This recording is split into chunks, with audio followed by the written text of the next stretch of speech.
Welcome back PFR. I've finally stopped procrastinating on making this video.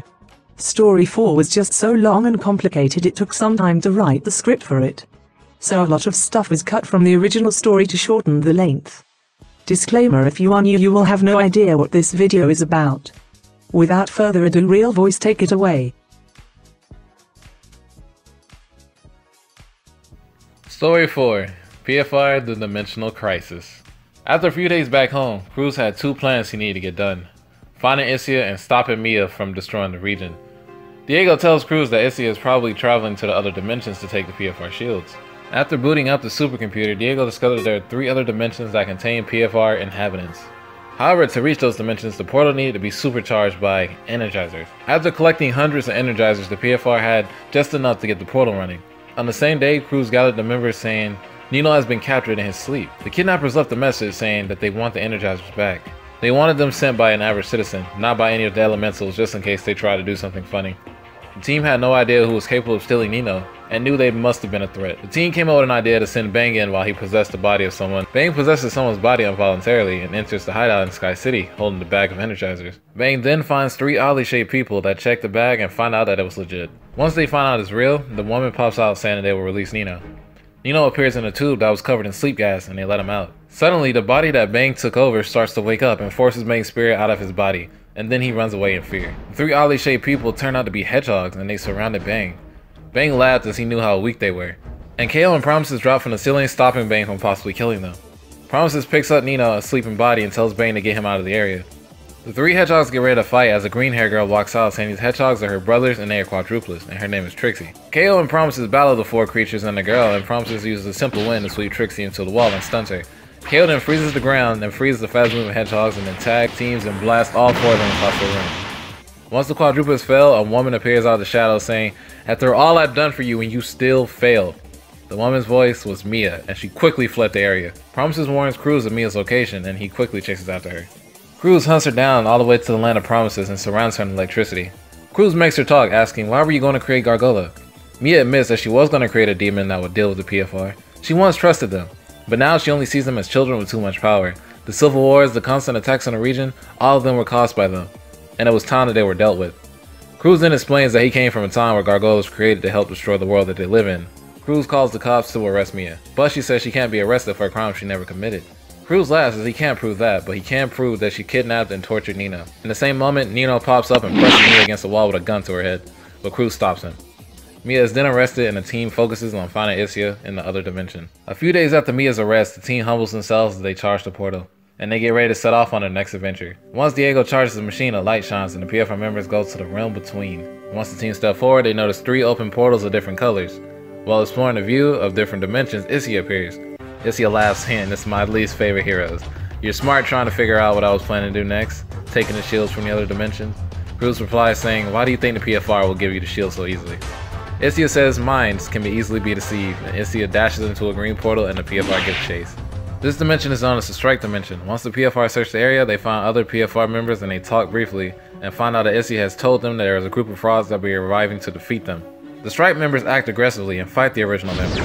All while the battles are going on, an explosion happens with the Strike PFR tower. Back in the original dimension, Julio was to watch the region while the team was absent. Something big was happening, and Julio caught feeling of it. Once he arrived, he found that the quadruplets stole a massive missile from Nino's artillery and was aiming it straight for PFR tower. The missile started to shake the ground, and the quads look angrily at Julio, saying the PFR stole from us, and we are taking everything from them. The missile starts to take off, and Julio knew it had to be stopped, so he boosted himself and latched onto the missile as it flew up. The quadruplets thought that was crazy, but one of them zoomed up and latched themselves at the missile as it took launch. While aboard the missile, the 2 confront each other. Trizon yells that the energizer the PFR took was keeping their mother alive, and she couldn't hang on last night. Julio felt bad, but he knew that the PFR needed to complete their mission for a bigger cause to prevent the region from being destroyed. Trizon and Julio battle aboard the missile top, and Julio kept up an edge. Suddenly Trizon started running around in circles and the missile started rotating, hoping that Julio would fall off. Trizon didn't account for the missile's trajectory, and caused the missile to start hurling downwards, and in a flash, it hit the ground and exploded. Julio and Trizon's whereabouts after the explosion were unknown. Back in the strike dimension, once the PFR tower exploded, Issia flies out looking down at the two PFR team members fighting each other. Once the strike team looks up, they notice the betrayal and try to stand against the demon. Issia then leeches the power of the strike PFR shield and swiftly knocks out the strike members. Issia says, "I knew you two would fight and weaken each other, make it all the easier to finish." Issia laughs and starts dashing away looking for the portal to exit. Cruz tells his team he needs to quickly split up, get the fly and hunt down Issia. Promises, Nino, Bang, and Fantasy KO take flight. After confronting Issia near the portal exit, the team battle her. Issia uses a nature element and drains the energy out of Promises and Nino with a seed. KO then gets a few hits in before he is blasted with a demon fire infused with dark elemental power and gets knocked down. Bang comes up with a bigger plan and drops out the sky with a massive ghost blade and slams it down on Issia. Once the smoke clears, it shows that Issia was blocking the attack with the strike PFR shield. She recognizes Bang's power, saying it exceeds most, before she turns around and blasts Bang to the ground and carries on to the next portal exit. The PFR then returns to the original dimension and rests before chasing Issia into the next dimension. On return, Cruz finds out about the missile explosion on the news. He rushes to the crash site to see if Julio is okay. The news report found Trizon under some rubble, unable to breathe. He didn't survive the crash. Julio's body was not found. Cruz hired Diego to get a search team and locate him in the meantime. The next morning, Cruz booted the machine back up and set for the portal for the dimension of E. In the realm between, Issia floats above laughing at the team, saying she admires their persistence. Cruz wastes no time on Issia's jokes as everyone enters the portal after her. On arrival, the team notices a lush, colorful region where the nature is flourishing and highly populated. Once Cruz walks into town, a bunch of children approach the team and look at Cruz. The children pull Cruz to the statue in town that looked very similar to him. One of the children's mother approached Cruz saying, "He looks just like the old generation hero." The woman brings the team to her house and explains everything. The old generation PFR went off to different lands and Cruz sacrificed himself for his team to survive. Promises took over and became the new leader of PFR and the mother of the Earth Elementals. Once the team heard Promises' name, they wanted to see her right away. The children escort the team to the tower Promises is located and then they talk to her. Promises E looks at the team in surprise, thinking they had come back in a younger body. Cruz explains the situation with Issia.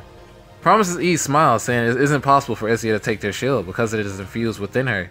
A mysterious laugh is heard behind the throne, and Issia floats into the air. Issia says she will have the shield even if she has to drag Promises E with her. Cruz stands in front of her and charges up and confronts Issia. She then covers the throne room in a demon flare and prevents interference in the battle against Cruz and Promises E. Issia puts up a good fight, but Promises E has already mastered the elements and pushes back almost everything she throws. Cruz then follows up with explosive elemental damage and puts Issia at disadvantage. When she gets to a certain point, she gets desperate and grabs hold of one of the children. Promises' motherly instincts kick in and pleads with Issia. Issia has her stand down and Issia leeches the shield out of Promises E and tosses the kid back to her. Cruz attempts to attack, but the newfound power knocks Cruz back and Issia escapes through the portal. All the children gather around their mother and try to help her. Cruz holds a subtle anger, feeling that he is responsible for what happened. Cruz gathers the team from town and then takes them back to the realm between immediately. Cruz tells Diego everything that happened in the Dimension of E and tells him that they need a new portal fired up ASAP. Diego replies that the portal to the Ultimate is very unstable, and he had no luck finding Julio. Cruz then went to the center of town and opened up his elemental eye and Sense 4 power. After a few seconds, Cruz locked onto an elemental power slowly growing in the Antiverse. Cruz travels to the Antiverse and finds Julio covered in Antiverse matter and pulls him out. Cruz returns him to Diego and notices that Julio doesn't have a scratch. After a few hours, Julio wakes up not remembering anything that happened. Cruz then takes the team to the realm between and gets ready to enter the Ultimate Dimension. Diego then warns them that they won't have long and to make haste. While walking on the shaky bridge, the team arrives to the Ultimate Dimension. At the gate, Issia stands there waiting for their arrival. She tells the group she won't fail, her life is on the line. Time will eventually catch up with her, and defying the rules of the angels won't slide either. Issia then takes off as she heads towards the Empire-like castle. The PFR also follow to the castle, and once they get to the front door and enter, someone slams Julio into a wall. Ultimate Nino pins Julio to the wall saying, "You should have never returned here." Cruz steps in and explains that they are from another dimension. Ultimate Cruz steps in saying Julio can be free, but the Julio from their universe drowned the region and then he disappears somewhere. Cruz then warns the Ultimate that Issia may be coming and how big of a threat she is. The Ultimate Cruz laughs, saying that he can handle any threat that comes his way, and sends a powerful bolt Cruz's direction and pushes him back. Cruz warns him once again, saying that they can't take Issia in her current state. At that moment, Issia blasts through the doors and opens and walks through the front. Issia wastes no time, saying what she came for. Ultimate Cruz tells her where the shield is hidden, saying he challenges her to go make it there. Issia then heads towards the location Cruz mentioned, and sends OKB and Nino to assassinate her. Cruz then takes his team to follow her. Issia walks to the location and notices that she is being followed. Ultimate Beast and Nino come out and ambush her. Once they send out their strongest attack, Issy then flicks them back and blasts her with her own, knocking them out in one hit. Once defeated, she walks through the fog, still in search of the shield. The PFR quickly chase after Isia, but they have to split up in different directions to find her faster. Minutes later, both parties locate the PFR shield. Isia then rushes for the shield and Cruz cuts her off. KO grabs the shield until some black thorns wrap around him and he gets tossed forward. Julio grabs the shield and just starts running. Isia then blasts Cruz back and goes in a hot pursuit. Julio runs all the way back to Ultimate Cruz's castle. Julio attempts to pass it to the Ultimates, but Isia pops up out of the ground and snatches it. Once Isia tries to absorb the shield, she gets nothing. She looks at the shield and notices a glass fake. Ultimate Cruz laughs, showing the real shield behind him. He then creates a lightning cage around Isia and enters it. Ultimate Cruz battles one-on-one against Isia at full certainty that he will win. After an exchange of blasts, Ultimate Cruz has the upper hand and shows how badly Isia is commanding the elements and kicks her down. Isia then reveals that she is getting attacked on purpose to learn the movements. Once she retaliates, the blast knocks Ultimate Cruz into the ground. She then swats him away and then grabs the real shield and absorbs his power. The other Ultimates rush in to stop her, but her power is too much and they all get knocked back. She says now that she has achieved ultimate power, all that is left are her favorite foes. She wants to defeat the originals personally. She tells the PFR to meet her in the blue dimension, and they have one day to prepare themselves and vanishes. Cruz slams his fist on the ground, feeling like he was unable to stop destruction yet again. Cruz tells his team to rest, and they will take Isia head on tomorrow. Once the team regroups together in the realm between, everyone looks towards the distant blue dimension. Cruz looks back at his team, letting them know this will be a difficult battle. The team nods, knowing what they're getting themselves into. Once the team enter, they notice a small plain filled with gravestones of various PFR names. Isia drops from the sky saying, "Do you see the fate of the elemental race? I accomplished what the Supremes could not, gathering the PFR shield, and not only did I get one, I have 4. Saving the grace of collecting the last one from our dimension once I finish all of you." Cruz replies, "Why'd you go through all this? You destroy other lands for your selfish goals?" Isia says, "Do you understand how much trouble I've got myself into? Denying actual death of gods, escaping the underworld, rifting through dimensions, creating a new timeline? I'm sure to be on death's kill list any day now. However, with this, I can combat it all. And consider yourselves lucky. Something in me doesn't want to slay you all on the spot. I want the thrill of killing the original members. My blood rushes for it. Now, enough talk. Let the finale begin." Isia descends, shrouded by elemental forces of all the shields. All the PFR members charge head first and they start to battle her.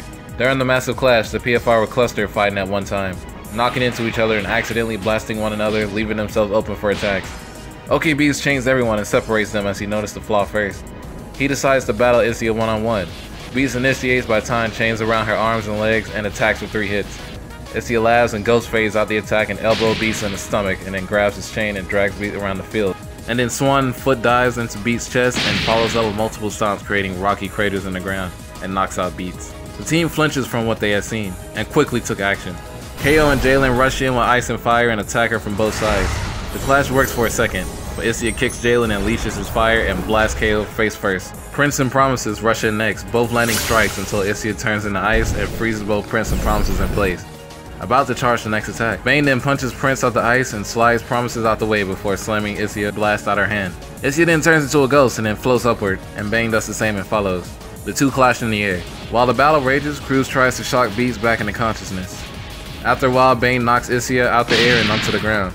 She says, "I'll admit that you got me tired a bit, but let's slow this battle down." She puts her hands out and sand covers the area. Everyone starts to get drowsy and fall asleep.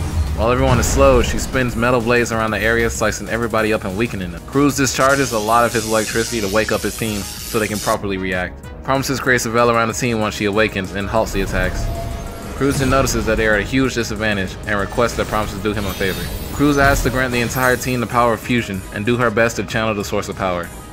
Promises agrees and grants the weakened team the power of fusion. Cruz tells everyone to quickly find a partner and cast the elemental fusion dance. KO fuses with Prince and forms Prince Kai. OK Beast tags with Jalen, creating the Chain True Beast. And after some convincing, Nino fused with Bane, creating the Spirit Soldier. Lastly, Cruz fused with Julio, even though their elements counteract, creating Cruillo. Isia watches as the bright lights go off and laughs, saying, "Now there's even fewer of you to beat." Prince Kai floats to Isia and just simply charges up, and the aura alone knocks her to the ground. Isia looks in shock by the sudden power up, and then Prince Kai blinds her and suddenly strikes her with an ice fist and knocks her down flat. Once she gets up, she is suddenly shot by a ghost arrow onto her chest, and the bullet expands in the ghostly hands that hold her in place. Next, wolf claws slash through her stomach and start burning, then is tossed into the air and then chained into a flamethrower. Before she can react, the whirlpool appears below her, and a bolt strikes down on top of her. The 4 fusions surround her and Isia starts to panic. She says, "I'm not actually feeling pain. They can't really be a threat." Isia starts to question herself and sees she's not as powerful, and then starts grabbing her face and screaming. Suddenly, Isia's form changes and she reverts back to the sad male that he called Isiamos, and the ultimate PFR shield falls from his grasp. Kuhio noticed the demon's changes by its emotion, and then grabs the shield and tosses it to Promises. To revert the demon form again, they have to make him angry and then open an opportunity. The team catch the drift and start insulting Isiamos as they start battering him around. After enough time, Isiamos starts to tear up and Cruz sees an opportunity and runs with an aqua charged bolt and thrashes into the demon's heart as he did last time. The heart explodes and the shield of E falls. Isiamos falls into his second form. Kuhio noticed the fusions are outpowering the demon and remembered this form needed to feel superior to transform. He told the team to make him feel inferior. 3 fusions stood above the demon and charged into their second form, showing something he could never achieve. The demon gave in and dropped the shield to strike as he deformed once more. The demon had reverted back to his base form, Ision. As the team started to move in for the final strike, Promises faints to the ground and she was no longer able to channel the fusion's power. Suddenly the fusion split back into 2 bodies and everybody laid on the ground exhausted. Ision took his chance to strike and pulled out razor sharp cards and he lit them on fire and then duplicated them. Then he spun around the room and knocking the PFR down to their final stand. Ision watched the Cruz to finish him. However, Cruz taps into his backup battery and sweeps Ision to the ground and weakly floats into the air holding a giant ball of electricity. Cruz launches the attack down to Ision, but he has enough power to push it back. Cruz struggles to hold on and calls for help from the team. Each PFR member slowly leaned up and added their element to the electrical ball, and the first fusion cannon is formed. Cruz uses the last of his strength to force the ball down on Ision and loses grip, causing the cannon to strike him. Ision's final words: "I actually faltered to emotion. It's too great. I couldn't beat them." Ision is then caught in the blast and disintegrates in the attack. Cruz hits the ground as his team slowly pick each other up. They had won. Alright, that story was a mess, as any time travel story is. I'll share a few fun facts before ending the video. Number 1, Ision has multiple personality disorder. One of his abilities is to shapeshift into bodies he has taken over. However, he changes his personality to the person he takes over. That's why each of the forms act differently. So for all I'm concerned, Isimus doesn't exist. Ision is his base form, and Isha is a queen he took over many years ago. Ishan's name is literally the Spanish boot verbs with is. Number 2, this whole story is just foreshadowing future events. Each dimension has something that will occur in PFR's future. Once Isha is defeated, Cruz returns the PFR shields to each world and destroys the portal to the realm between. Number 3, many portions were cut out this video to keep it canon. This story took place over an entire summer, so it was much longer. Characters like Goro from Mortal Kombat and Boo from DBZ had an appearance in this story. However, Cruz said he wants them removed from the canon, so I did for this video. Now that this mess of a story is finished, I should have an easier time doing the rest in a timely manner. Thank you all for watching, and see you in the next one.